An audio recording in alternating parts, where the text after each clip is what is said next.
Grüß Gott. My name is Kellee Farmer, and I'm the Deputy Public Affairs Officer at the U.S. Embassy in Vienna.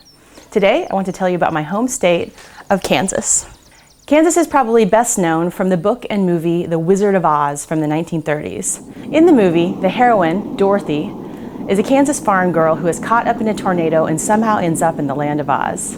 At the end of the movie, when Dorothy taps her heels together 3 times and says, "There's no place like home," she's transported home to Kansas. Kansas is located right in the middle of the lower 48 U.S. states. The first known inhabitants in Kansas were Native Americans who lived a nomadic life, following the native buffalo. The name Kansas comes from the name of a Native American tribe, known as the Kaw or the Kansa, and which means people of the south wind. The topography of the state is very flat since it lies right in the central plain of the United States. So yes, it can be very windy in Kansas, although tornadoes are not as common as fans of The Wizard of Oz would like you to believe.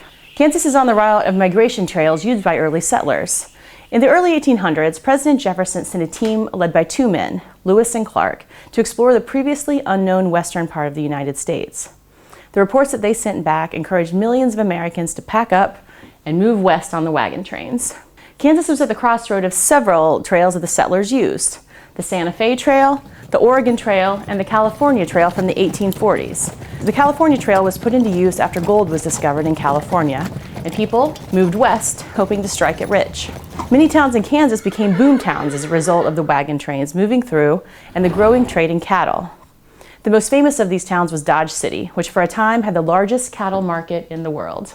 These were rough frontier towns that needed law and order, and famous men kept law and order in Dodge City. They include Wyatt Earp, Wild Bill Hickok, and Bat Masterson. These men were later immortalized in hundreds of Hollywood movies, along with the fictional Marshal Matt Dillon, who kept peace for 20 years on the TV show Gunsmoke. Once the railroads came into existence, Kansas City stockyards became an important hub for the livestock trade. Cattle and other livestock were driven by cowboys to Kansas City, sold, and shipped to major urban centers throughout the United States.